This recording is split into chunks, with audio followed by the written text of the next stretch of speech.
Yeah.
संताची पायी हा माझा विश्वास, सर्व भावे दास झालो त्यांचा, तेची माझे हित करीती सकळ जने हा गोपाळ कृपा करी।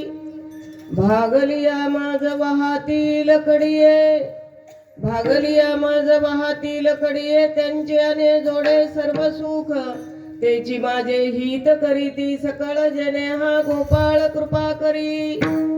तुका म्हणे शेष सेवीन आवडी वचन मोडी बोलिले तेची माझे हित करीती सकळ जने हा गोपाळ कृपा करी पांडुरंग करू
संतांच्या त्यांच्या कृपादाने कथेचा विस्तारू बाबाजी सद्गुरु दास तुक ओम नमो ज्ञानेश्वरा करुणा करा दया ही कळा कुसरी काहीच नेनो बोलत वचनाच्या भाविका एका जनार्दनी तुमचा दास त्याची आस पुरवावी महायोग पीठे तटे भीमरथम वरम पुंडरीकाय दातु मुनींद्रिहि समागत्य तिष्ठन्तमानन्द कन्दम परब्रह्मलिंगं भजे पांडुरंगं विठ्ठल विठ्ठल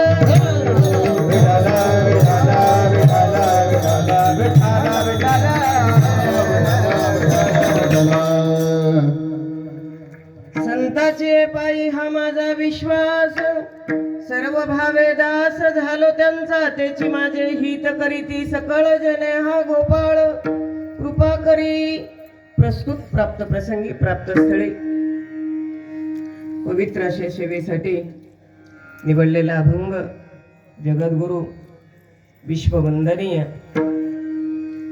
जाळोनी संसार बैसलो अंगणी किंवा तुकाराम तुकाराम नाम घेता कापे यम असं तुकोबारायांचं उतुंग असं व्यक्तिमत्व जे वारकरी संप्रदायाच्या ठिकाणी कलशस्थानी विराजमान असणारे तुकोबाराय यांच्या गाथातला आणि सर्वांच्या पाठांतरातला अभंगात सेवेसाठी निवडलेला आहे. विठ्ठला विठ्ठला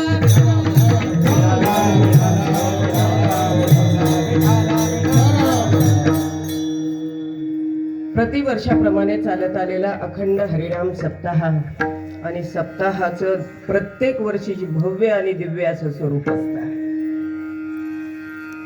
सप्ताहाचं वर्ष 40वा आणि कीर्तनाची सेवेचा दिवस आहे 5वा आणि श्रीमद भागवत कथेचा दिवसही 5वा दिवस आहे. आदरणीय परमपूज्य संतोष महाराज यांच्या मुखारविंदामधून आपण श्रीमद भागवत कथा या ठिकाणी श्रवण करत आहात. आदरणीय पूजनीय या गावचं एक रत्न लाडकं वैभव आमचे केशव महाराज शास्त्री यांच्या उत्कृष्ट अशा मार्गदर्शनाखाली चालत आलेला अखंड हरिनाम सप्ताह. धन्य धन्य जियाची कुशी ज्या मातेच्या पोटी केशव महाराजांसारखा सुपुत्र जन्मला, त्यांचा आदर्श घेऊन कमीत कमी टाकळीतल्या युवक मंडळींनी थोडी वाटचाल करायला काय हरकत नाही. असो, बाबांचं पुण्यस्मरणाचं हे 61वं वर्ष आहे आणि भाऊंचं पुण्यस्मरणाचं हे 50 वर्ष पूर्ण होतात. म्हणजे सुवर्ण महोत्सव गहिनीनाथ गडावर या ठिकाणी उत्कृष्ट भव्य आणि दिव्य चालू आहे, साजरा होत आहे. खरं पाहिलं तर संतांची सेवा का करायची हे पहिलं कळलं पाहिजे, म्हणजे संत चरणाजवळ जाऊ आपण. जे मुक्ता ते निर्धारिता लाभे आपुलीच मुक्तता, किंवा पवित्र होईन चरित्र उच्चारे. संतांच्या चरित्राचं वर्णन केल्यानंतर आपला देह पवित्र होतो, त्यासाठी संतांची सेवा करायची, पहिलं कारण. दुसरं कारण, संतांची सेवा का करायची? भगवंताला आपल्या जीवापेक्षा संत जास्त प्रिय आहेत, आवडतात. मी माझ्या पदरचं काहीच बोलत नाही. ज्ञानोबा ज्ञानेश्वरीमध्ये म्हणतात, तेही प्राण परवते मज आवडती निरुते, जे भक्त चरित्र ते प्रशंसिती. भक्त तर माझ्या जीवापेक्षाही आवडतात, पण भक्ताच्या चरित्राचं वर्णन करणारे साधक आणि श्रवण करणारे साधक सुद्धा माझ्या जीवापेक्षा जास्त आवडतात. म्हणून आपल्याला संतांच्या चरित्राचं वर्णन करायचंय. मग या संतांच्या चरित्राचं वर्णन खरं पाहिलं तर भाऊंचा आणि बाबांचा प्रवास आपण जर डोळ्यासमोर आणला आणि त्यांच्या त्रेनेची पंथे चालू जाता न पडे गुंता कोठे काही. बाबांचं आणि भाऊंचं पुण्यस्मरण साजरं करणं म्हणजेच त्यांनी दाखवलेल्या मार्गावर आपल्या मार्गावरून गेले आधी दयानिधी संतते, दयानिधी संतते,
दयानिधी संतते. मग त्या मार्गाने जाणं म्हणजे नेमकं काय करणं हे सुद्धा समजलं पाहिजे. अखंड हरिनाम सप्ताह वर्षातून एकदा करणं, सप्ताहापुरती माळ आपली खुंटीला टांगून ठेवणं आणि सप्ताह संपला की दुसऱ्या दिवशी नको ते खायचं आणि नको ते प्राशन करायचं, याला म्हणतात का बाबांची पुण्यतिथी साजरं करणं किंवा भाऊंची पुण्यतिथी साजरं करणं? याला अजिबात म्हणत नाही. बरोबर आहे. बाबांनी खरं वारकरी संप्रदायाला सुरुवात किंवा परिवर्तनाला सुरुवात स्वतःच्या घरापासून केली. जेव्हा बाबा पंढरीची वारी पूर्ण करून आले त्यावेळेला बाबा प्रथम आपल्या घरी गेले नाहीत. वयानं लहान जरी असले तरी मारुतीच्या मंदिरावर जाऊन बसले.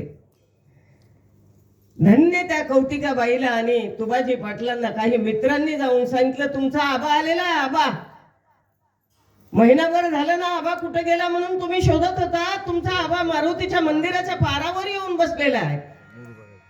आईला खूप आनंद झाला आणि तुबाजी पाटलांना खूप आनंद झाला, माझं लेकरू आलं सुरक्षित घरी. एखादं पोर जर 2 तास हरवलं बाजारात, हाताला धरून नेलेलं पोर 4 वर्षाचं, आणि 2-3 तास जर बाळ नाही भेटलं तर त्या आईची काय अवस्था होते. त्या आईनं एक महिनाभर धीर धरला. तिला विश्वास होता आपल्या आबावर की माझा आपा कुठं चुकणारही नाही आणि कुठं चुकीच्या मार्गानेही जाणार नाही. हा बालवयातच विश्वास संपादन केलेला होता बाबांनी. हो आलेत का आबा? आई, वडील आणि घरातली सगळीच मंडळी आबाला भेटायला गेले. कुठं? पारावर. आबा घरी चला. कुणाला? बाबांना. आबा म्हटले मी घरी येतो पण माझी एकच अट आहे.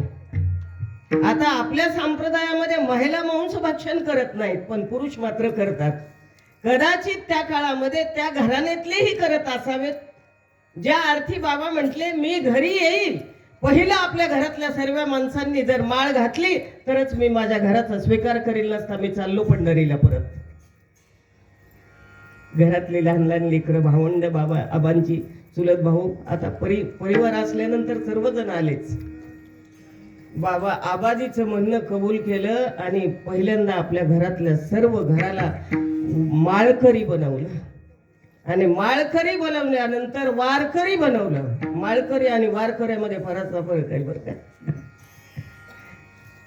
नुसती माळ घालून इकडे तिकडे फिरणं त्याला माळकरीच म्हणतात, पण जो माळ घालून प्रत्येक महिन्याची पंढरीची जो वारी करतो त्याला वारकरी म्हणतात. विठाला विठाला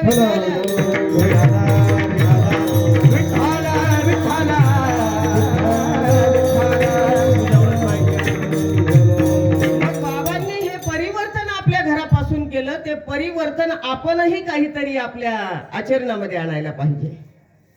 दुसरं बदल कुठला घडवला बाबांनी?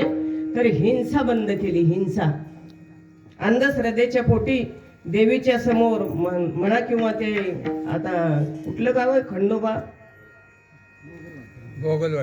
भोगलवाडी आणि दुसरं दैफळ, वडमावली दैफळ, देव दैफळ, त्या ठिकाणी खंडोबाचं मंदिर आहे.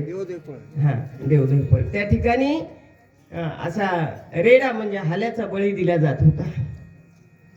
बाबा प्रत्यक्ष ज्या ठिकाणी अंधश्रद्धेच्या पोटी पशूंची हत्या केली जाते त्या ठिकाणी बाबांनी जाऊन त्या लोकांना सांगितलं, जर तुम्हाला हत्याच करायची असेल ना तर मग पहिली माझ्या मानेवर सुरी घाला आणि नंतर तुमच्या मुलाचं जागरण गोंधळ काय करायचं ते करा, म्हणजे तुमचा संसार सुखामध्ये होईल तुमच्या मुलाचा. बाबांनी हिंसा बंद केली.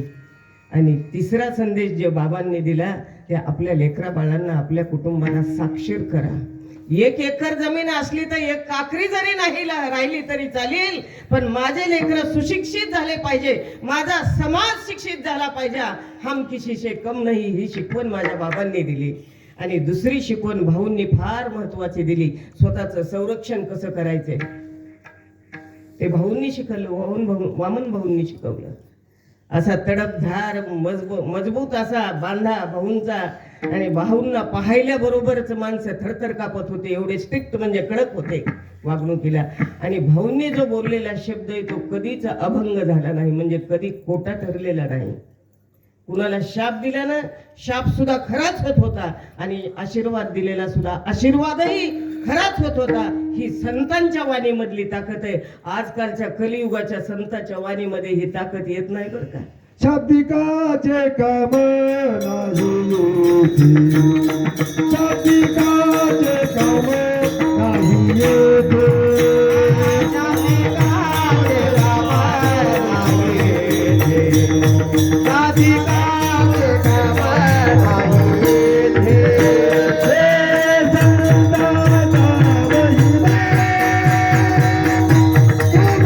काम नाही येते, शाब्दिकाचे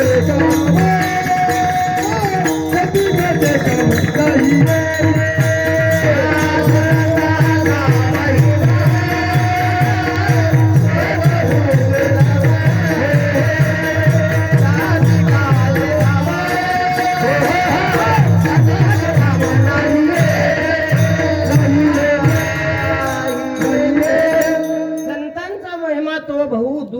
शाब्दिकाचे काम नाही येते.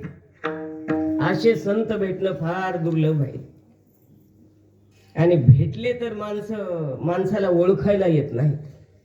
आता संत ओळखायचे लक्षणं आपण बऱ्याच वेळेला इथं वर्णन केलंय. बाह्य अंगाने काही संत, अंतरांगाने काही संत पण हे अंतरांगाने संत होते भाऊ आणि बाबा. मग तसं पाहिलं तर आज आपल्याला ज्या अभंगावर चिंतन करायचंय तो अभंग आहे तुकोबारायांचा. आणि व्यवहारामध्ये तो प्रपंच असो किंवा परमार्थ असो, विश्वासाशिवाय परमार्थही चालत नाही आणि प्रपंचही चालत नाही. विश्वास लागतो, विश्वास. समजा एखादी आई आहे आणि आईला एखादं बालक झालेलं आहे आणि बालक 2-3 वर्षाचं आहे. त्या 3 वर्षाच्या बालकाला किंवा 2 वर्षाच्या बालकाला त्याच्या वडिलांची आई ओळख करून देते, हे तुझे पप्पा आहेत. पप्पाच ना, आता दादा नाही, बाबा नाही, पप्पा आहेत. एकदा ऐकलं की शेवटच्या श्वासापर्यंत तो मुलगा पप्पाला पप्पाच म्हणतो. त्यांना चुकूनही काका म्हणत नाही. गावातल्या कितीही लोकांनी आईच्या विरोधात सांगितलं, अरे बाळा तू त्यांना पप्पा कसे काय म्हणतो, ते तुझे काका आहेत. ते म्हणणार, नाही भाऊ तुम्ही खोटं बोलताय, हे माझे पप्पाच आहेत, कारण माझ्या आईने सांगितलं हे माझे पप्पा आहेत. तो विश्वास आहे आईवर. हा झाला प्रपंचातला विश्वास. कुठलाही व्यवहार करायचा असेल तर विश्वासाशिवाय मनुष्य करत नाही. समजा आता केजची एखादी मुलगी इथं द्यायची, टाकळीमध्ये एखाद्या घुलेच्या घराण्यामध्ये द्यायची समजा, किंवा बारगजेच्या घराण्यामध्ये द्यायची. आता जवळून बोलायला काय हरकत नाही. आता मला 14-15 वर्ष होतं इथं सेवा करते तुमच्या आशीर्वादामुळं. तो केजचा मनुष्य मध्यस्थी माणसाला घुलेच्या घरी पाठवतो आणि विचारतो की बाबा माणसं कशी आहेत. म्हणजे आता एक दृष्टांत म्हणून सांगते. समजा त्या माणसानं सांगितलं की डोळे झाकून तुमची मुलगी द्या, तिला आयुष्यभर कसलाच त्रास किंवा धोका होणार नाही. इथं म्हणायचं विश्वास आहे. आणि ह्या मध्यस्थी माणसाचं ऐकून तो मनुष्य देणं घेणं करतो. सोयरीक होती, लग्न होतं. आणि तिराहीत घरी समजा जायचं असेल आणि खूप दूरचा मनुष्य आला मागणी घालायला समजा मुलाकडे, आणि विचारलं बाबा अमक्या घरचा मुलगा कसा आहे, नेमका बॅकग्राऊंड कसा आहे, मुलाचं कॅरेक्टर कसं आहे, पहिलं कॅरेक्टर, संस्कृती विचारायला पाहिजे.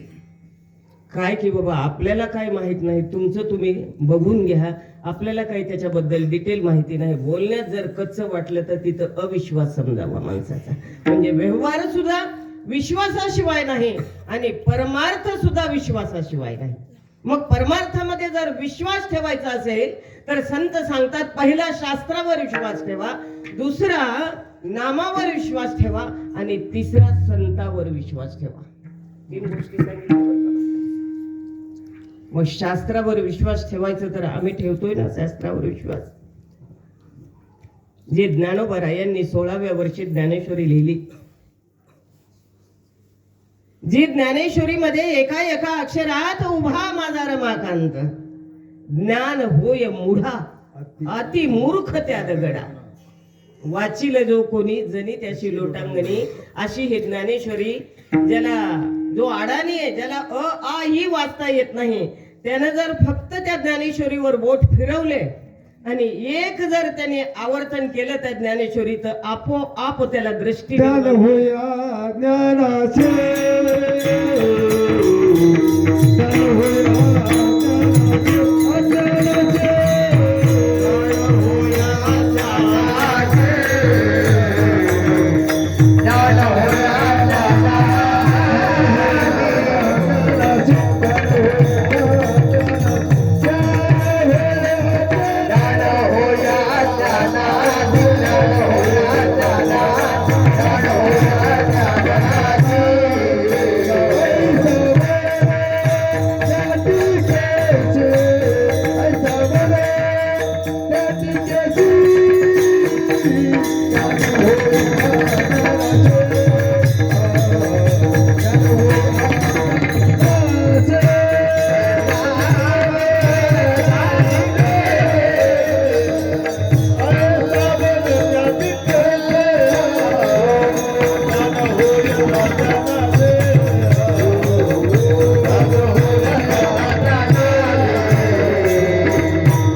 म्हणजे ज्याला लिहिता वाचता येत नाही, जो आंधळा आहे ज्ञानाने, ज्ञानांध आहे, त्याला सुद्धा ज्ञान दृष्टी प्राप्त होते. ही या ज्ञानेश्वरीची कृपा आहे.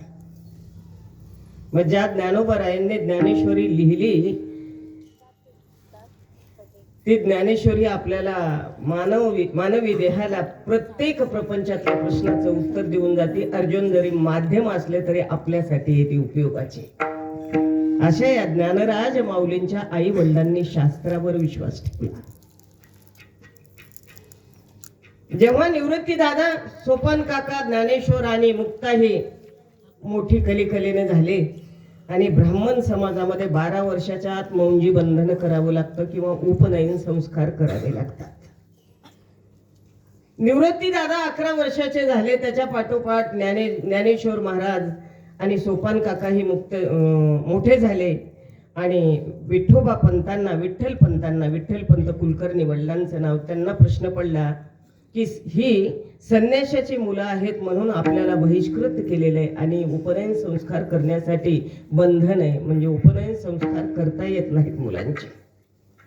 समाजाच्या प्रवाहाच्या बाहेर बहिष्कृत केलेले जी मुलं आहेत, त्या मुलांचं कुठंतरी भलं व्हावं, समाजामध्ये माझ्या मुलांना घ्यावं आणि त्यांचे उपनयन संस्कार व्हावेत म्हणून विठ्ठलपंत एका दिवशी क्षेत्र पैठणच्या ठिकाणी गेले आणि पैठणच्या ठिकाणी पंडितजीला जाऊन विचारलेले की माझ्या मुलांच्या मुंजी करायच्यात आणि कुठंतरी समाजामध्ये त्यांना वेगळ्या प्रकारचं स्थान मिळावं. पंडितजींनी विचारलं, तुम्ही संन्यासी आणि परत ग्रस्त आश्रम स्वीकारला आणि नंतर तुम्हाला हे मुलं झाले, त्याच्यामुळं तुमच्या मुलांना काही मुंजी बंधन करता येणार नाही असं शास्त्र सांगते.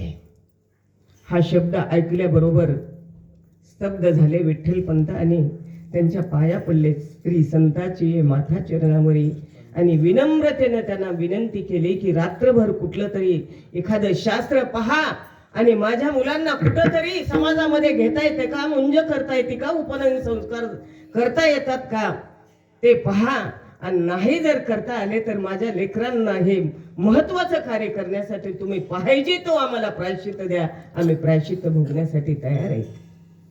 पंडितजींनी रात्रभर अनेक शास्त्र धुंडाळली, पाहिली. दुसऱ्या दिवशी विठ्ठलपंत परत त्याच दाराला गेले आणि त्यांच्या पायावर दंडवत घातला आणि विचारलं, काही आहे का उपाय, शास्त्रामध्ये काही उत्तर आहे का? त्यावेळेला पंडितजींनी सांगितलं, होय उत्तर आहे, तुमच्या मुलांचे उपनयन संस्कार करता येतील, पण तुम्हाला त्या आधी देहांत प्रायश्चित्त घ्यावं लागेल. शास्त्रच सांगते ना आत्महत्या करायची नाही आणि शास्त्रच सांगतं का देहांत प्रायश्चित्त घ्यावं लागेल. काही हरकत नाही म्हणले, आम्ही देहांत प्रायश्चित्त घ्यायला तयार आहे.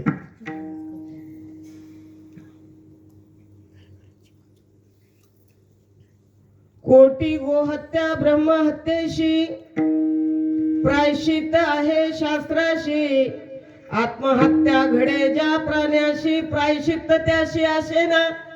कोण म्हणू लागलं?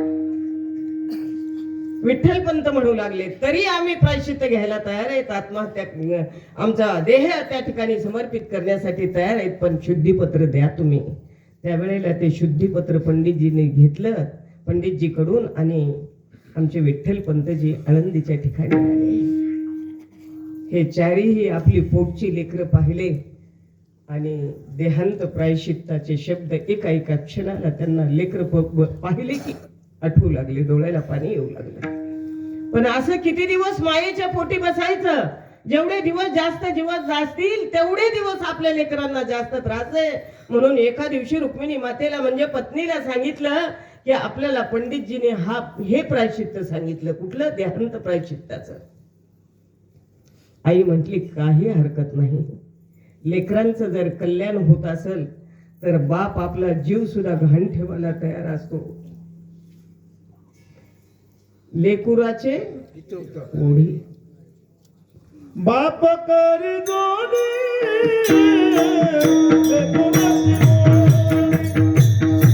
बाप कर जोडी, लेकुराची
बाप करी जोडी लेकुराचे ओढी आपुली कुरवंडी वाळवोनी एकाएकी केला मिराशीचा धनी कडी आपुल्या वागवोनी.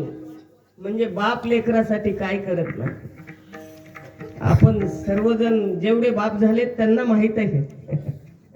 पण जे अजून 2चे 4च हात झाले नाहीत त्यांना काय कळणार आहे बाप काय करतो लेकरासाठी, आई काय करते लेकरासाठी हे जर कळायचं असं तर पहिलं आई व्हावं लागतं. त्यामुळे आईला तुका बने अंगी भावे दे आपले भावे अंगी भावे दे आपले तुका बने अंगी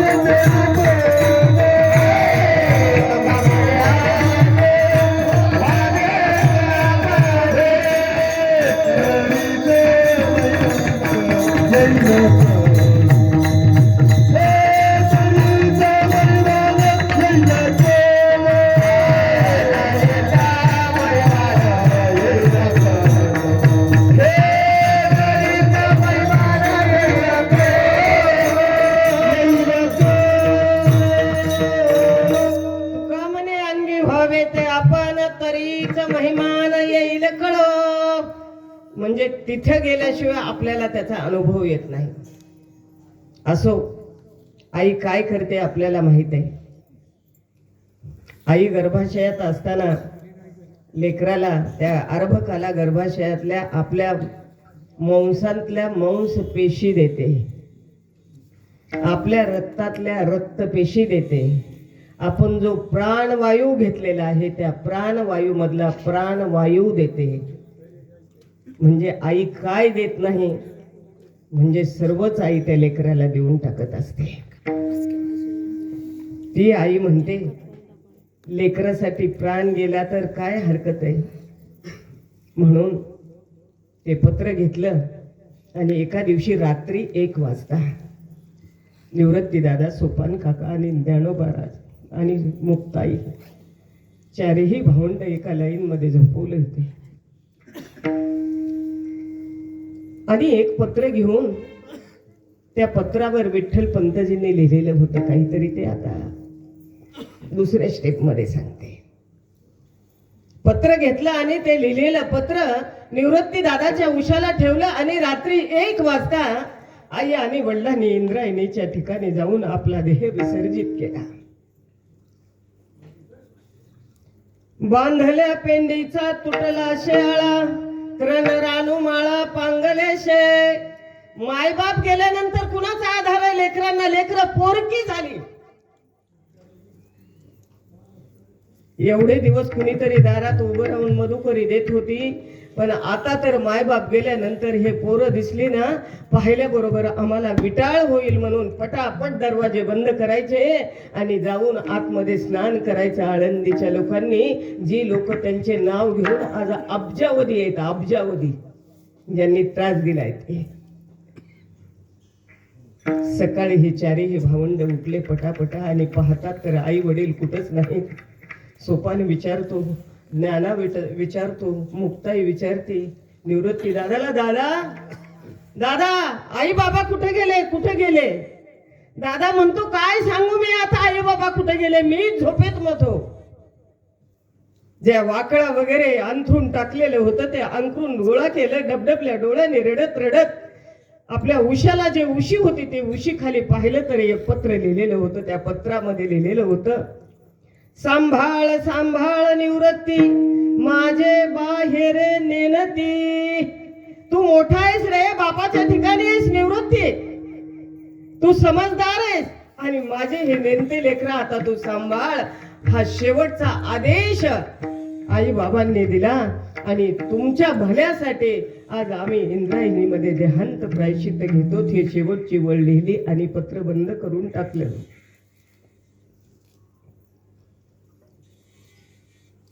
जेव्हा ही चारही भावंड गेली त्यावेळेला भावंडांनी विचार केलाय आता जगायचंय, पण जगासाठी, जगाच्या कल्याणासाठी जगायचंय. मग ज्या माऊलींना एवढा त्रास होऊनही जे ज्ञानेश्वरी लिहिली ती स्वार्थासाठी लिहिली का? एवढं मोठं होण्यासाठी आज ज्ञानराज म्हणायला आपल्याला किती मोठं मन लागतं, अंतःकरण लागतं.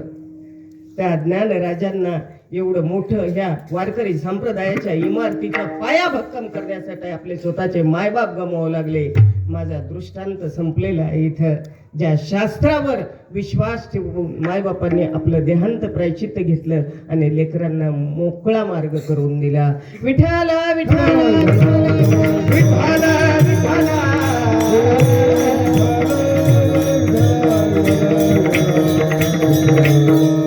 दुसरा विश्वास मी नामावर ठेवायला सांगितला. तुम्ही म्हणाल तुम्ही देवावर विश्वास ठेवा म्हणता, ताई आज तर नामच म्हणताय. देव कधी कधी फसवतो बरं का, पण नाम कधीच फसवत नाही. ह्या भगवान परमात्म्याच्या लीला आपण ऐकतो, श्रीमद भागवत कथा ऐकतोय आपण. मर्यादा पुरुषोत्तम रामचंद्र प्रभू त्रेतायुगामध्ये 7व्या अवतारामध्ये एकदाही खोटं बोलले नाही. एक वाणी, एक पत्नी आणि एक वचनी. आणि तेच भगवान 8व्या अवतारामध्ये स्वप्नातही खरं बोलले नाहीत. लक्षात येतंय ना माझं बोलणं? जेव्हा 8व्या अवतारामध्ये दुर्योधन, या दुर्योधनाला वाटलं पांडवांना जीवे मारायचे आणि मला सुरक्षित राहायचंय. आता बॅकग्राऊंड महाभारताकडे आपल्याला जायचं नाही. म्हणून या दुर्योधनानं मी सुरक्षित राहावं यासाठी मी वज्रदेही व्हावं म्हणून आपल्या आईकडे याचना केली, गांधारीकडे. आणि आईला विचारलं, आई पांडवांना मारायचंय आणि मी जर सुरक्षित राहिलो पाहिजे, माझ्या देहाला कसलाही धक्का नाही लागला पाहिजे, त्यासाठी मला वज्रदेही बनायचंय. त्यावेळेला आईने सांगितलं, तुला एकच करावं लागेल बाबा, याचं उत्तर तुला फक्त धर्म देईल. कोण? धर्म. याच्या मनामध्ये वाटलं त्यालाच तर मारायचंय, तो खरं सांगेल कशावरून? कुणाला? दुर्योधनाला वाटलं. पण आई सांगती ना, म्हणून त्यानं विचार केला आणि तो धर्माकडे गेलेला आहे. करावया पांडव निर्दळन, व्हावया वज्रदेही आपण, वर्म पुषे दुर्योधन, धर्मा असत्य वचन नवदे. वर्म विचारू लागलेला आहे. कोण? दुर्योधन धर्मराजाला. आणि धर्मराजा सुद्धा म्हणू लागलेला आहे, अरे बाबा जर तुला वज्रदेही बनायचं असेल तर तुला एकच करावं लागेल. तुझी जी आई आहे ना, त्या आईकडे जा आणि आईकडे जाऊन विवस्त्र अवस्थेमध्ये जा. ज्या वेळेला तुझी आई डोळ्यावर बांधलेली पट्टी सोडेल आणि तुला तळपायाच्या नखापासून ते केसापर्यंत ज्या वेळेला तुला निहाळील, आपल्या भाषेमध्ये म्हणजे तिचा दृष्टिक्षेप देहावर होईल, तेवढा तू वज्रदेही होशील. यानं विश्वास ठेवला बरं का दुर्योधनाने. आणि विचार केलेला आहे, आपल्याला घरी जायचंय आत्या आणि पटकन आपल्याला आपलं वज्रदेही बनायचंय पांडवांना मारण्यासाठी. घरी गेलेला आहे आणि आईला सांगितलेलं आहे, आई तू म्हटले ते खरंच आहे. अरे बाळा तू वेडाईस म्हटली, तुझ्यासारखं नाहीये. तू जरी त्याला शत्रू म्हणून मारणारा असतील तरी दुर्योधना तुला धर्म, सुयोधन म्हणतोय, दुर्योधन म्हणत नाही. तो तुझा भाऊ आहे आणि भाऊ हा धर्म कधीच खोटं बोलणार नाही. मग काय करू आई? जसं धर्मानं सांगितलंय तसंच तुला माझ्या समोर यावं लागेल, म्हणजे तू वज्रदेही बनशील. खरंच आई? हो खरंय. जसं धर्मानं सांगितलंय त्याच अवस्थेमध्ये ये. दुसऱ्याच दिवशी यानं मध्यरात्री 1 ते 2च्या सुमारामध्ये आपल्या अंगावरची पूर्ण वस्त्र काढून टाकले आणि अक्षरशः नग्न अवस्थेमध्ये, विवस्त्र अवस्थेमध्ये गांधारी मातेकडे निघालेला आहे दुर्योधन. भगवंताला काळजी पडली, मागे पुढे उभा राहे सांभाळीत आले आघात निवारय. भगवंत म्हटले याला कुठंतरी सुरक्षित ठेवावं लागेल. कुणाला? वज्रदेही होण्यासाठी. म्हणून भगवंताने काय केलेलं आहे, एका माळ्याचं रूप धारण केलं आणि ज्या रस्त्यावरून आपल्या आईला भेटण्यासाठी दुर्योधन चाललेला होता त्या रस्त्यावर आपल्या गळ्यामध्ये मोठमोठे आता हार घातले ना सर्वांनी, अशी मोठमोठी हार परिधान केलेले आणि एका दुर्डीमध्ये काही फुलं आणि त्यांचे हार तयार करून असा रस्त्यात उभा राहिलेला आहे. आणि रस्त्यात उभं राहून म्हणतो, काय दुर्योधन आहे, एवढ्या रात्रीचं कुठं निघाला तू एवढ्या आणि अशा अवस्थेमध्ये तुला काय लाज बीज वाटते का नाही? अरे माझ्या आईकडे जायचंय आणि आईकडे जाण्यासाठी लाज कसली? आणि मला धर्माने सांगितलेलं आहे तुला विवस्त्र अवस्थेत जायचंय, पण थोडा विचार कर म्हणले बाबा. आईचं तपश्चर्या, पतिव्रता सामर्थ्य तिच्या डोळ्यामध्ये किती तेज असेल. जर तुला अशा अवस्थेमध्ये बदल पाहिलं ना, युवक झालास तू, तरुण आहेस आणि तारुण्यामध्ये विवस्त्र अवस्थेत आई पुढे गेलास आणि आईनं पाहिल्या बरोबर तिच्या नेत्र ज्वाळाने काय होशील, जळून भस्म होशील. त्याच्यासाठी तुला कमीत कमी लज्जा रक्षणापुरती तरी लंगोटी घालावं लागेल, मेखला परिधान करावी लागेल. पटलं ना दुर्योधनाला? खरे म्हटलं ते. पण तुमचा लहान बाळक ठीक आहे 1 वर्षाच्या आतपर्यंत, काय 4 वर्षाच्या आतमध्ये विवस्त्र अवस्थेत, पण तुमचं खरं आहे म्हटलं. मग आता मी तर काहीच घेऊन आलेलो नाही, रिकाम्या हाताने आलेलो आहे विवस्त्र अवस्थेत. ना डोक्याला टोपी आहे, ना पायाला चप्पल आहे, ना काही नाही म्हटला. ते म्हटलं दूर कशाला जातो, आता रात्रीचं तुला कोण भेटणार आहे? माझ्या गळ्यातले हार काढतो. या दुर्डीमध्ये बरेचसे मी पुष्प हार तयार करून आलेले आहेत. त्याचीच लंगोटी तयार केली देवाने, स्वतः गुंडाळली कमरेपासून कुठपर्यंत, मांडीपर्यंत. 2 वाजले आईकडे जायला. आईकडे गेला आणि आईला म्हणू लागला, आई मी आलोय. आई ऐकलं का, मी आलोय. कोण? दुर्योधन तू आला का? हो आई मीच आलोय. कसा आला बाबा? आईनं पहिला प्रश्न विचारला. आई जसं धर्माने सांगितलंय ना तसाच आलो. आई म्हटली बघ बरं, काही चूकबीक झाली तर मग काही माफ होणार नाही बरं. नाही आई, ज्या अवस्थेमध्ये जसं जायचंय, जायला पाहिजे, तुझ्याकडे यायला पाहिजे त्याच अवस्थेमध्ये आलेलो आहे. मग पट्टी उघडू माझ्या डोळ्यावरची. अरे विवाह बंद झाले ज्या वेळेला धृतराष्ट्राने माझ्या गळ्यामध्ये मंगळसूत्र घातलं आणि त्याच वेळेला माझ्या पतीकडे ज्या वेळेला पाहिलं धृतराष्ट्र अंध होते, त्याच वेळेला मी पण केला आणि माझ्या डोळ्यावर पट्टी बांधली. जोपर्यंत माझे पती परमेश्वर या सृष्टीचं दर्शन करणार नाही तोपर्यंत मी दर्शन करणार नाही, हा माझा पण आहे. पण तुझ्या सुरक्षिततेसाठी आई मी डोळ्यावरची पट्टी उघडते. आणि आईनं ती पट्टी सोडली आणि पाहिल्याबरोबर जे केसापासून ते नकापर्यंत नेहळलं आणि कमरेला मात्र मेखला पाहिली पुष्पाची. त्याच वेळेला म्हटली धर्मा घात झाला. कोण? दुर्योधना घात झाला. काय झालं आई? तुला कोण भेटलं होतं रस्त्यामध्ये? खरं सांग. तुला म्हटलं होतं ना पट्टी सोडायच्या आधी त्याच अवस्थेत आला का? तू खोटं बोलला रे बाबा, तुझा घात केला. तुला कोण भेटलं होतं? म्हणलं एक काळा माणूस भेटला होता बाबा आणि त्यानेच मला ह्या लंगोटी दिलेल्या आहेत. लंगोट्या. अरे ते काळा तिसरा कोणता माळी नव्हता रे, काळा तो विठेवरचा होता. विठेवरचा साक्षात अखिल कोटी ब्रह्मांड नायक. त्यानं तुझा घात केला आणि घात करून काय झालं महाराज? गदा घातली आणि घेतला प्राण. त्याच ठिकाणी पुन्हा गदा घातली, भीमराजाने गदा घातली आणि प्राण गेला. म्हणून देव घात करतो.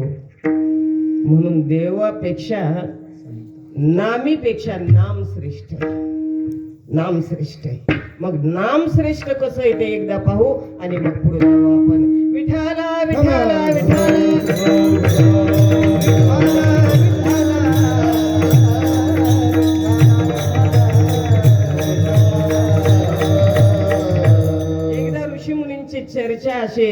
चर्चा सत्र चालू होता आणि त्या ऋषीमुनीमध्ये काही ऋषी म्हणू लागले नाम श्रेष्ठ आहे आणि काही ऋषी म्हणू लागले देह श्रेष्ठ आहे. म्हणजे देवाचा देह श्रेष्ठ आहे का नाम श्रेष्ठ आहे? विश्वामित्रजीचं म्हणणं होतं की देह श्रेष्ठ आहे आणि नारदांचं म्हणणं होतं नाम श्रेष्ठ आहे. विश्वामित्रजीचं म्हणणं काय बऱ्याच जणांना पटलं नाही, पण नारदांचं म्हणणं पटल्यामुळं नारदांच्या नावानं जे जयकार त्या ठिकाणी चालू झाला. आणि विश्वामित्रजीच्या समोर नारदांचा जय जयकार म्हणजे विश्वामित्रजीचा अपमान आहे. विश्वामित्रजी म्हणले कधीतरी यांचा मी बदला घेतल्याशिवाय राहणार नाही. एका दिवशी काय झालेलं आहे, ज्या वेळेला रामचंद्र प्रभूचं आणि अधर्मी रावणाचं युद्ध झालं, युद्धामध्ये प्रभूंचा विजय झाला. माता जानकीला घेऊन आले, अयोध्येमध्ये प्रवेश केला आणि प्रभूंना भेटण्यासाठी ऋषी मुनी अनेक दिग्गज मंडळी त्या ठिकाणी आली. त्यामध्ये विश्वामित्रजी आणि नारदजीही आलेले होते. विश्वामित्रजी म्हणजे साक्षात भगवंताचे गुरु, रामचंद्र प्रभूंचे गुरु, आणि गुरुच्या दर्शनासाठी पूर्ण अयोध्येच्या नागरिकांची रांग लागली होती. आणि 18 पद्म वानर ज्यांनी मदत केली होती प्रभू रामचंद्राला तेही त्याच्यामध्ये होते. गुरूंच्या दर्शनासाठी रांगेमध्ये हनुमंतराया सुद्धा त्या ठिकाणी उभे होते. आणि तेवढ्यामध्ये नारदजींचं त्या ठिकाणी आगमन झालेलं आहे. नारायण नारायण नारायण. आणि नारद जे हनुमंतरायाजवळ मारुती जवळ येऊन थांबले आणि हनुमंताला म्हणू लागले, मारुतीला, मारुती तुला काही समजतं का रे? कशासाठी उभं राहिला इथं? हनुमंतराय म्हटले, आमच्या स्वामीचे गुरु आलेले आहेत आणि त्या गुरूंच्या दर्शनासाठी मी सुद्धा रांगेत उभं राहिलेले. तुला काही समजत नाही म्हणले मारुती. अरे त्याच्यापेक्षा तू किती श्रेष्ठ आहेस म्हटले. कसं काय? हनुमंताचे लिंग दर्शन, मुख्य अंजनी माता न देखे आपण, इतर देखू शके कोण, पूर्ण ब्रह्मचारी कपिराज. इतरांना कसं व्हायचं लिंग दर्शन? तो एवढा श्रेष्ठ आहे. आणि ते समोर बसलेला जे गुरु गुरु म्हणतोस ना, ते गुरु बायाच्या पाठीमागे लागणार आहे म्हटले. काय म्हटले? आणि त्यांच्या रांगेमध्ये तू जाऊन दर्शन घेतो का? एवढा शब्द ऐकलं बरं का. विश्वामित्रजीचं चरित्र आपल्याला माहित आहे ना. 60,000 वर्ष तपश्चर्या केली विश्वामित्रजीनं. कामाला घालवण्यासाठी 20,000 वर्षे, क्रोधाला घालवण्यासाठी 20,000 आणि लोभाला घालवण्यासाठी 20,000, असे 60,000 वर्षे गुरु विश्वामित्रजीनं तपश्चर्या केलेली आहे. आणि ते बायाच्या पाठीमागे लागणाऱ्या स्वामीच्या दर्शनासाठी तो थांबला का म्हटले? कोण? नारदजी म्हटले मारुतीला. आणि मारुतीने हे शब्द ऐकला आणि लांब झाडावर त्या रांगेतले उठले आणि झाडावर जाऊन बसले. तिथं आपला नाम जप चाला होता. काय? श्री रामाचा जप चालवला होता. श्रीराम जय राम जय जय राम. त्या ठिकाणी जप चाललेला होता. पूर्ण दर्शन झालं. 18 पद्म वानरांनी, अयोध्येतल्या पूर्ण नागरिकांनी दर्शन घेतलं. आणि प्रभू रामचंद्राच्या दरबारामध्ये सभा भरलेली. त्या सभेमध्ये गुरु विश्वामित्रजी हजर आहेत, मारुती हजर आहे. नारदजींचं त्या ठिकाणी आगमन झालं आणि नारदजीने मुद्दाम विश्वामित्रजीच्या खुर्ची राहून बसले तिथे. हनुमंतराया, विश्वामित्रजी म्हटले होते ना, ह्याचं एकदा बघन. कुणाचं? नारदांचं बघेन म्हणून मुद्दाम नारदजी त्या खुर्ची लावून बसले. आणि नारदजी म्हणू लागले, त्यांच्या कानाजवळ जाऊन कानाला तोंड लावून म्हणू लागले, तुम्ही काय ऐकलं का हो विश्वामित्रजीला? ते म्हटले, मी तर काहीच ऐकलं नाही बुवा. काय तुम्ही काय सांगताय मला कानात नेमकं? ते पहा म्हणले, त्या वृक्षावर ते माकड बसलेले म्हटले, माकड. आणि ते माकड बऱ्याच माकडामध्ये कुचकुच करतय. काय सांगतंय? आपण काय त्या महाराजाच्या पाया पडणार नाही बाबा. का? तर ते बायाच्या माग लागणारा महाराज आहे, त्या महाराजाच्या पाया पडून कुठे जमत असते का? म्हणून सगळ्या माकडामध्ये चर्चा केली. म्हणले तुमचा अपमान केलेला आहे म्हटले. विश्वामित्रजीला नारदजी सांगू लागले.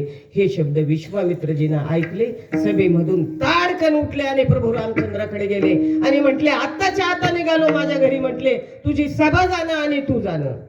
का? देव म्हटले, अहो काय झालं गुरु, मला क्षमा करा, कुणाची चूक झाली? नेमकं तुम्हाला कुणी अपमानास्पद बोललं का? जे अपमानास्पद बोललं असेल त्याचा हात तोडून टाकतो. कुणी तुम्हाला काही विनोदानं बोलला असेल तर त्याच्या तोंडात मुस्काटीत देतो, असं काहीतरी प्रभू रामचंद्र बोलू लागले. ते बघा म्हणले, ते माकड काय म्हणतंय, ते माकड काय म्हणू लागलं, असल्या बायांच्या मागे लागणाऱ्या महाराजांच्या मी पाया पडत नसतोय आणि तुम्ही त्याला जिवंत ठेवणार आहे का? आता माझी एवढी निंदा केलेली. प्रभू रामचंद्र म्हटले, काय करावं लागेल, माकडाला मारावं लागेल गुरुसाठी. 18 पद्मापैकी एखादं जर गेलं तर कुठं बिघडले. विश्वामित्रजीला आनंद झाला. तेवढ्यामध्ये नारदजी परत त्या माकडाकडे आग लावायला गेले. कुणाकडे? मारुतीकडे, वृक्षाकडे. आणि मारुतीला म्हटले, मारुती तुला एक सांगू का? मारुती म्हटले, अजून काय सांगायचं राहिलंय? आता सगळं एवढं सांगितल्यामुळं त्या बुवानं काय केलं, माझ्या स्वामीला जाऊन सांगितलं या माकडानं आग लावली म्हणून. आता माझा बुवा म्हणजे माझा स्वामी मला जिवंत सोडत नाही. एक बाणी, एक पत्नी आणि एक वचनी, एका बाणामध्ये माझा जीव घेतोय. आता काय सांगायचं राहिलंय ते सांगा. त्यावेळेला नारदजी म्हटले, तुमचा नामावर विश्वास आहे का? कुणाला? मारुती राहिला. मारुतीराय म्हटले, अहो त्याच्यासाठी तर जन्माला आलेलो आहे ना मी, माझा देहच त्याच्यासाठी. आता तुम्हाला काय सांगायचंय ते शेवटचं सांगा, मी ऐकतो. मारुती तो एकच, या वृक्षावरून उतर आणि शरयू नदीच्या किनाऱ्यावर जाऊन तू भजन करी बघ. कुणाचं? रामचंद्र प्रभूचं. शरयू नदीच्या किनाऱ्यावर एक मोठी शिळा होती. त्या शिळेवर हनुमंतराया बसले आणि हनुमंतराया भजन करू लागले. श्रीराम जय राम जय जय राम. भजन करा, भजन बोला.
किनाऱ्यावर त्या शिळेवर मग्न आहेत त्या श्रीराम जय राम. प्रभू रामचंद्रांनी आपल्या गुरुचा आदेश ऐकलेला आहे आणि प्रभू रामचंद्रांनी त्या हनुमंतावर बाण जोडलेला आहे. मारुतीवर बाण जोडल्याबरोबर तो बाण समोर गेलेला आहे. पाहतो तर समोर नामधारक आहे. त्या बाणाने विचार केलेला आहे, नामधारकाला आपण मारू शकत नाही, म्हणून त्या बाणानं जिथपर्यंत व्हायब्रेशन होते रामध्वनीचे तिथपर्यंत तो बाण गेला आणि प्रदक्षिणा घातल्या हनुमंतरायाला आणि हनुमंतरायाच्या पायाला नतमस्तक झाला बाण आणि परत प्रभू रामचंद्राच्या भात्यामध्ये येऊन थांबला. पहिला प्रयोग फेल गेला. दुसरा बाण जोडला. एक बाण येत, लक्ष द्या माझ्या बोलण्याकडे. दुसरा बाण जोडला. दुसऱ्या बाणाने तोच विचार केला.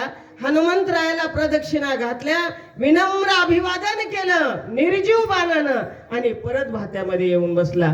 तिसऱ्याही बाणानं तोच प्रयोग केला आणि भात्यात येऊन बसला. विश्वामित्रजीनं प्रभू रामचंद्राकडे पाहिलं आणि हातातला बाण हिसकावून घेतला. तुझ्याच्यानं माकड आत्ता मारणं होत नाही म्हटले, मी मारतो. देव म्हटले, मला माकडाला मारायचंच नव्हतं.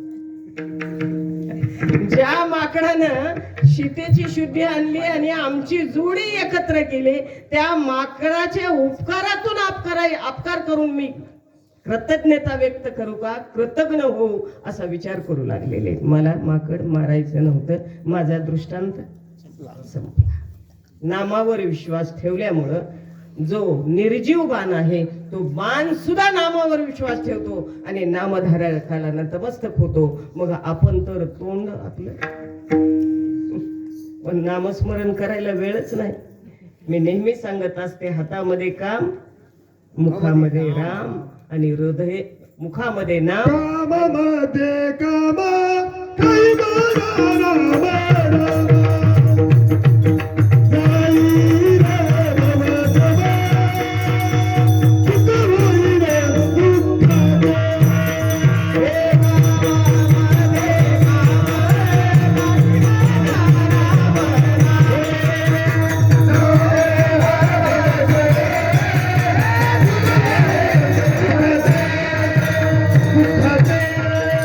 दुःखात. कामामध्ये काम, काही म्हणा राम राम, एवढं कळलं तरी समजलं. काम करत असताना रामचंद्र प्रभूचं नामस्मरण करा, राम राम म्हणा. दोन गोष्टीवरचा विश्वास पाहिला आपण, एक शास्त्रावरचा विश्वास आणि दुसरा नामावरचा विश्वास पाहिला.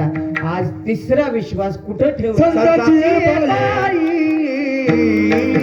हा माझा विश्वास. संताची बाई हा माझा विश्वास. संताची बाई हा माझा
पायावर विश्वास ठेवतो, हे तुकोबाराय सांगतात.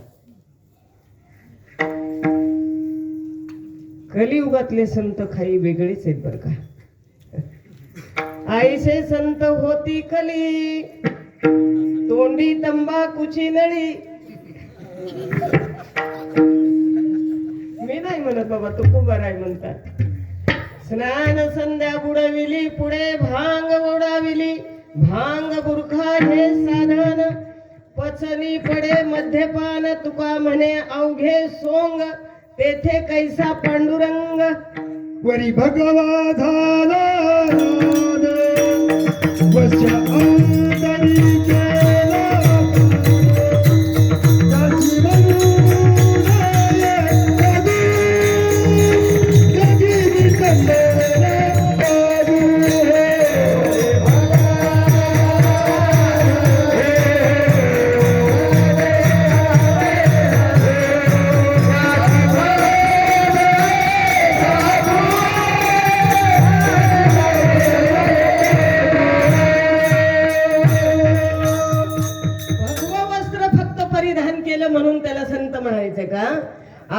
गळ्यामध्ये टपोऱ्या म्हणायच्या 4 माळा घातल्या, कपाळावर अष्टगंधाचा ऊर्ध्वपुंड्र भाळ आहे, हं?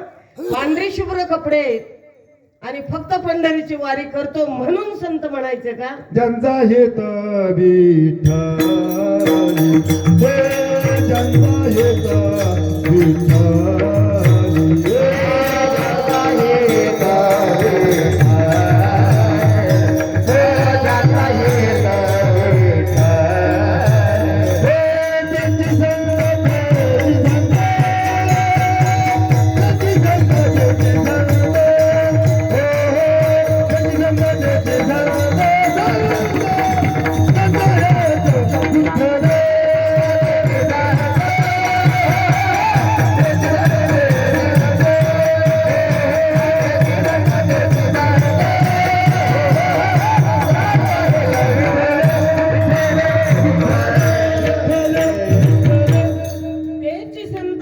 संत ज्यांचा हेत विठ्ठली नेनती काही टाना टोना नाम स्मरणा वाचोनी ते संत, त्यांच्यावर विश्वास ठेवायचा आहे.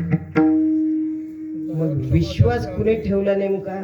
दया क्षमा ज्याच्या अंगी त्याची संत जाणा जगी. दया क्षमा ज्याच्या अंगी त्याची संत जाणा जगी. तोची संत जाना जगी, म्हणजे संताचं लक्षण आहे दया क्षमा. मग हे संत, या संतावर विश्वास नेमका कुणी ठेवला? संतावर संतांनी विश्वास ठेवला हे काही नवलाची गोष्ट नाही. आपल्या कुटुंबातल्या माणसाने कुटुंबातल्याच माणसावर विश्वास ठेवणं हे काही विशेष नाही, पण शत्रूनं सुद्धा आपल्यावर विश्वास ठेवणं हे विशेष आहे. आणि संत हे फार मोठे आहेत बरं का. मर्यादित काळापुरते संत मोठे नाहीत किंवा कुणाच्या आधाराने संत मोठे नाहीत. संत हे किती पवित्र आहेत ते कुणाच्या आधाराने नाहीत, स्वतः पवित्र आहेत. डागरहित संत आहेत, डागरहित चंद्र आणि डागरहित सूर्य ते संत आहेत. तापहीन सूर्य आणि चंद्र ही संतांना उपमा दिलेली आहे. आणि संत हे आपल्या देशाचे भूषण. या जगामध्ये सुसंस्कृत देश भारत माता जर ओळखली जात असेल तर फक्त संत, सती आणि शूर या 3 लोकांमुळे ओळखले जाते. आपल्या देशाची मान उंच आहे. 3 सजावत देश को, सती संत और शूर. 3 लजावत देश को, कपटी कायर और क्रूर. देशाची मान खाली घालवण्यासाठी कपटी, कायर आणि क्रूर माणसं कारणीभूत असतात. आणि जगामध्ये आमच्या भारत मातेची ख्याती होण्यासाठी कुलवान स्त्रिया ही देशाची संपत्ती आहे. कुलवान स्त्री. माणसानं किती ज्ञानेश्वरीचे आवर्तन झाले? 108 झाले का 120 झाले?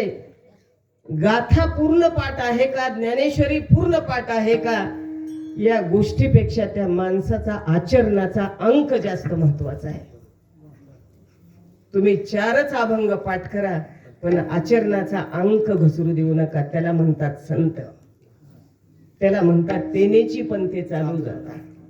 भगवान बाबाचा आपण पुण्यतिथी साजरी करतोय तर भगवान बाबाचा एवढा जरी गुण घेतला तरी आपलं पुण्यतिथी साजरी केल्याचं पुण्य सर्वांना प्राप्त होईल. पण आता जास्त काही बोलत नाही. या व्यासपीठावरून प्रत्येकानं आपलं आपलं आत्मपरीक्षण करायचं. आपण कुठल्या लेवलमध्ये बसतोय ते, आणि जर पाय घसरला तर इथून पुढे तरी सुधारण्याचा आपण प्रयत्न केला पाहिजे. त्याच्यासाठी बाबांचं चरित्र ऐकायचं, टाइमपास म्हणून नाही ऐकायचं. मग अशा बाबांसारख्या, भाऊंसारख्या संतांवर विश्वास शत्रूंनी ठेवला आणि दुर्जनांनी सुद्धा ठेवला. शत्रूनं ठेवला नाही का? नारदांच्या वचनावरच शत्रू रावणानं विश्वास ठेवला म्हणून सीतेचं हरण केलं. एकतर भजन करा म्हटले नारदजी, किंवा शत्रुत्व म्हणजे त्याला वैरत्व करा. मग मला भजन तर जमत नाही म्हटले कोण? रावण. पण शत्रुत्व मला चांगल्या प्रकारे निभावता येतं.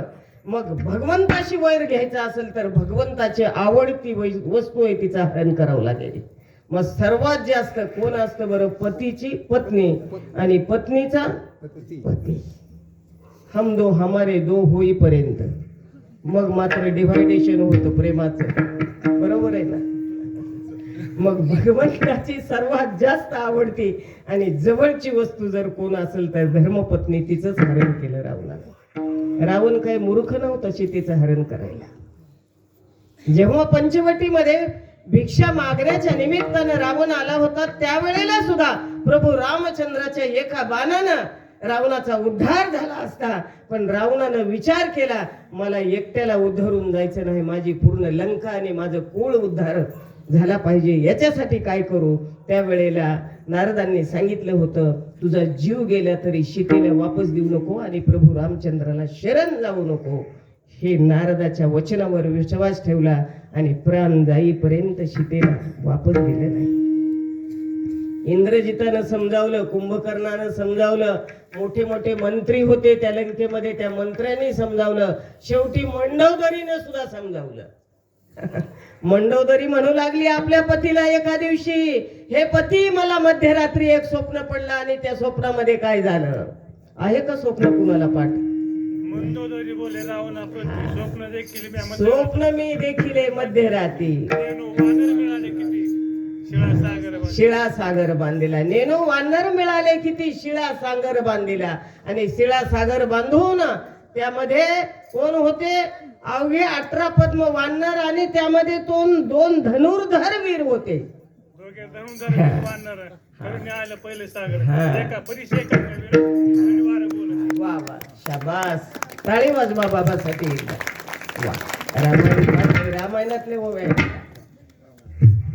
आणि त्या 18 पद्म वानरांनी वेढा दिला त्या लंकेला आणि काय केलेलं आहे मोठमोठे कुंभकर्ण इंद्रजित यांच्यासारखे तुमचे बलाढ्य असे वीर मारले गेले आणि रुधिराचा पूर त्या ठिकाणी आलेला आहे. म्हणून स्वामी मी तुमच्या पाया पडते, शरण जाते, तुम्ही त्या सीतेला वापस करा आणि प्रभू रामचंद्राला शरण जा.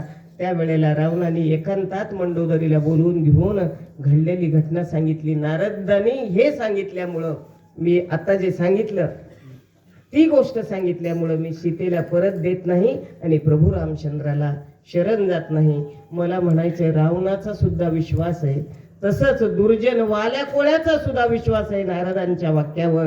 ज्या दुर्जन वाल्या कोळ्यानं नारदांचा शब्द ऐकून आपली चोरी करणं, दरोड्या करणं, माणसं मारायचं बंद केलं आणि नारदांनी सांगितलं मी परत येईपर्यंत याच ठिकाणी काय कर, तू नारायण राम राम या शब्दाचा ध्वनीचा जप करत बस.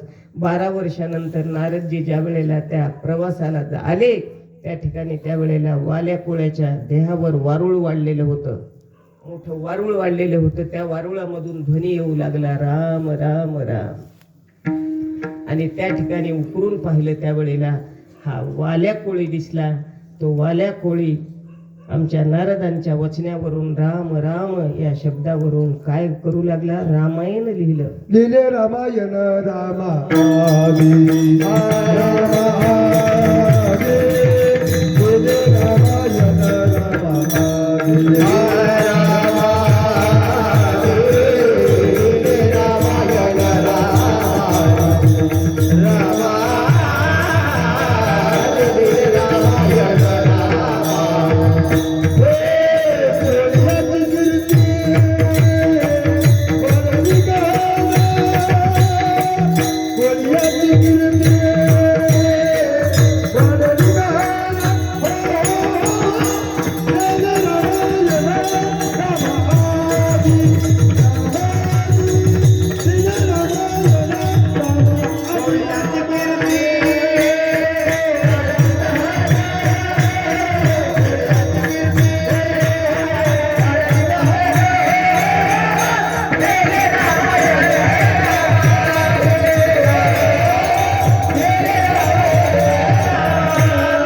लिहिले रामायण रामा आदी म्हणून बोलिला वाल्मिकी तैसेची करीन वर्तुनी दावीन नामा म्हणे. या दुष्ट दुर्जनांनी सुद्धा साधू वचनावर संत वचनावर विश्वास ठेवला आणि राक्षसांनी सुद्धा संतांच्या पायावर विश्वास ठेवला. फक्त विश्वासच ठेवून चालत नाही, तर त्यांचं दास बनावं लागतं.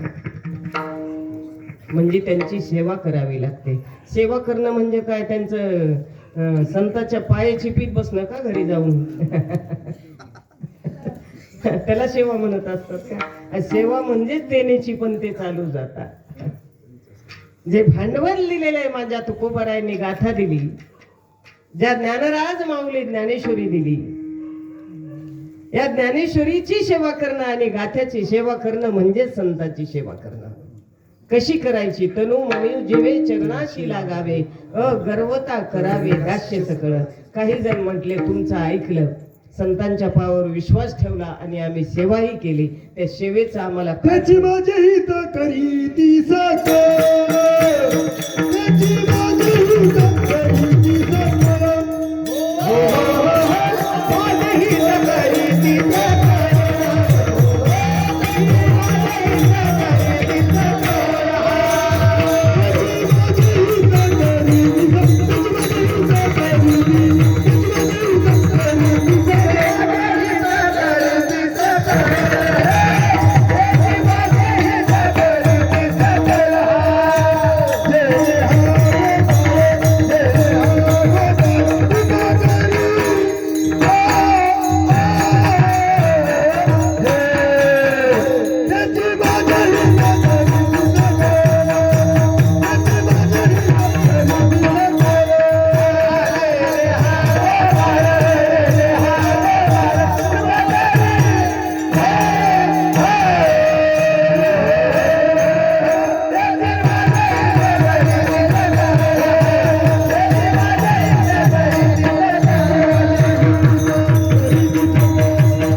सकळ, गोपाळ कृपा करी.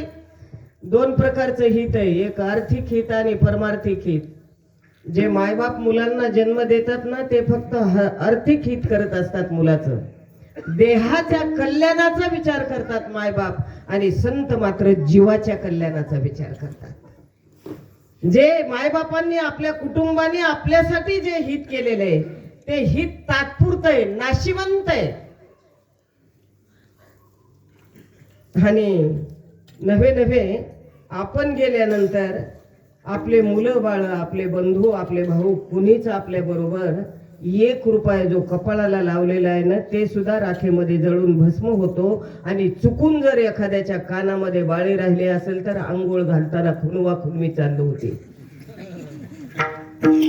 म्हातारा आता एवढं सोनं महाग झालंय, 1.25 लाखाच्या पुढे गेलं, आणि 5 ग्रामची जर बाळी जर सोबत गेली तर किती किती हजाराचं नुकसान आहे. 60,000चं समजा आपल्या हिशोबानं. मग हे हित काय कामाचे? यमाचे हाती बांधोनिया देती, भूषणे ही घेती काढोनिया, ऐशिया चोराचा कैसा हा विश्वास, धरिली तुझी कास तुका म्हणे. मग हे चोर आहेत आपण, हे हित काय कामाचं आहे? हे हित माझे संत करत नाहीत. तर हित कुठलं करतात? तर तेने हा गोपाळ कृपा करी, हे संत हित करत असतात. म्हणजे भगवंताची कृपा होणं आणि भगवंताची प्राप्ती करून देणं, हे हित मानवी देहाचं संत करत असतात. म्हणून संत दर्शनी हा लाभ पद्मलाभ जोडीला. किंवा बरवा संत समागम प्रगटला आत्माराम, बरवा संत समागम प्रगटला आत्माराम. अनेक आपल्याला उदाहरणं देता येतील. म्हणून त्याची माझे हित करीती सकळ, जेणे हा गोपाळ कृपा करी. विठोबा रखुमाई,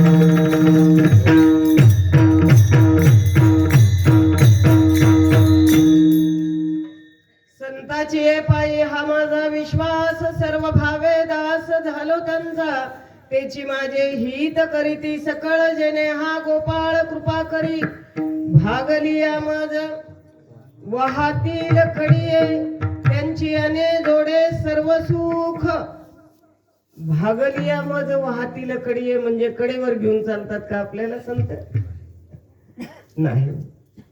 एखादं लहान बालक असतं बरं का, 4 वर्षाचं बाळ जर आई त्याला स्कूलमध्ये घेऊन जात असेल, शाळा थोडी दूर असेल तर पायी चालवते अर्ध्या रस्त्यापर्यंत, ते बालक म्हणतं आई मी खूप थकलो, आई आई मला कडेवर घे, त्याला म्हणतात कडेवर घेणं, आणि ते आई आपलं बालक लहान समजून आपल्या कडेवर घेते. तसे संत आपल्याला प्रत्यक्ष कडेवर घेतात का? अजिबात नाही. हा जीव आहे, हा जीव पुन्हा पुन्हा मृत्यू पावणं आणि पुन्हा पुन्हा जन्माला येणं. पुनरपि जननम पुनरपि मरणम पुनरपि जननी जठरे शयनम हे संसारे, याला संसार म्हणतात.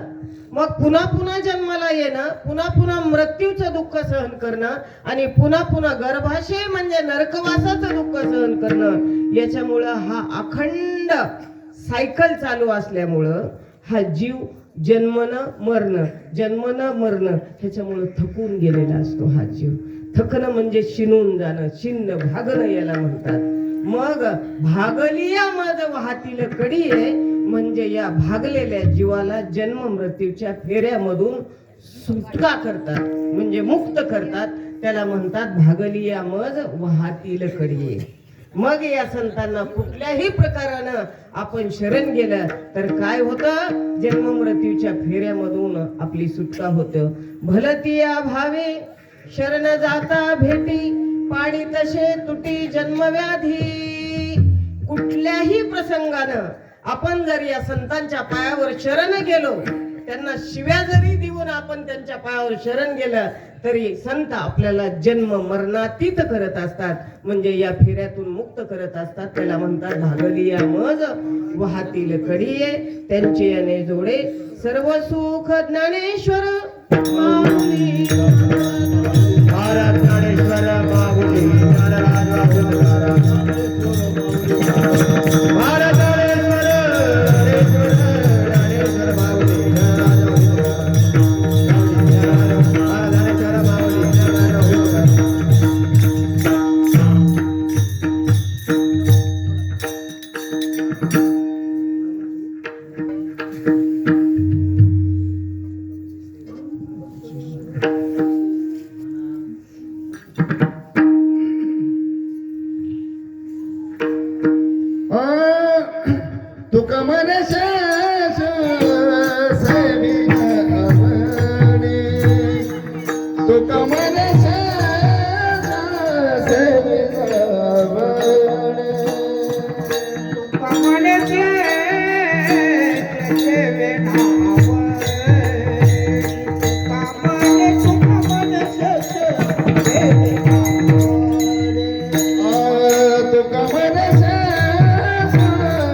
जेने हा गोपाळ कृपा करे, जेने हा गोपाळ कृपा करे, जेने हा गोपाळ कृपा करे, जेने हा गोपाळ कृपा करे, त्याची माझा हित करी दे सकाळ, त्याची माझा हित करी दे सकाळ, जेने हा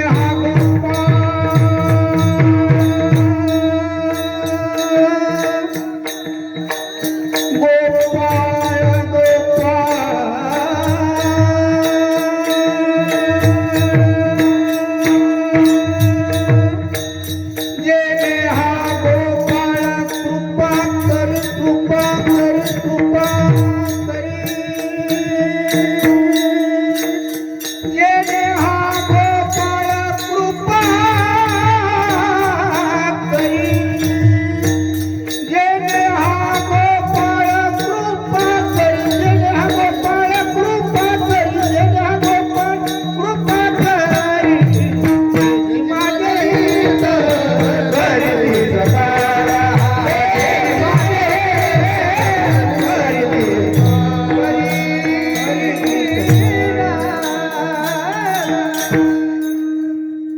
भगवान बाबांचा आणि भाऊंचा छंदशाप्रमाणे खरं पाहिलं तर आपले मायबापच खरं दैवत आहे, चालते बोलते दैवत आहे.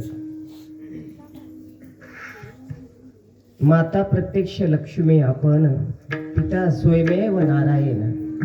घरातले आई वडील हे चालते बोलते दैवत समजून ज्या पुत्राने आपल्या आई वडिलांची सेवा केली,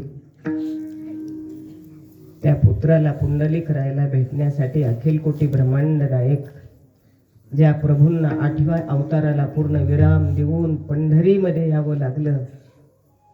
फक्त आजच्या कीर्तनामधून एवढंच न्या की जे सून आपल्या सासूला सासरवास करत असेल, जी सून आपल्या सासूला सासऱ्यांना गोठ्यावर नेऊन ठेवलं असेल, तिने आजचं कीर्तन ऐकून आपल्या सासू सासऱ्यांना घरामध्ये आणा आणि आईवडिलांसारखी त्यांना प्रेम द्या.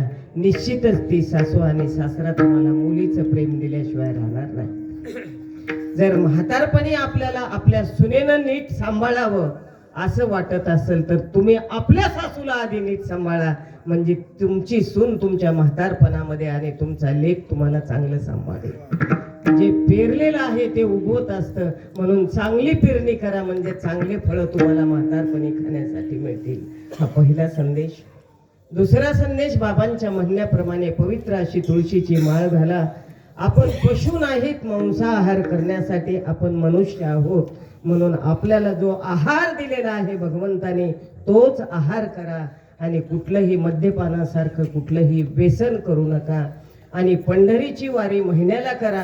पंढरीची वारी जर नाही करता झाली तर आपल्या बीड जिल्ह्यातली पंढरी भगवानगड आहे, त्या भगवानगडाची वारी करा. पंढरीचीच वारी आहे आपली.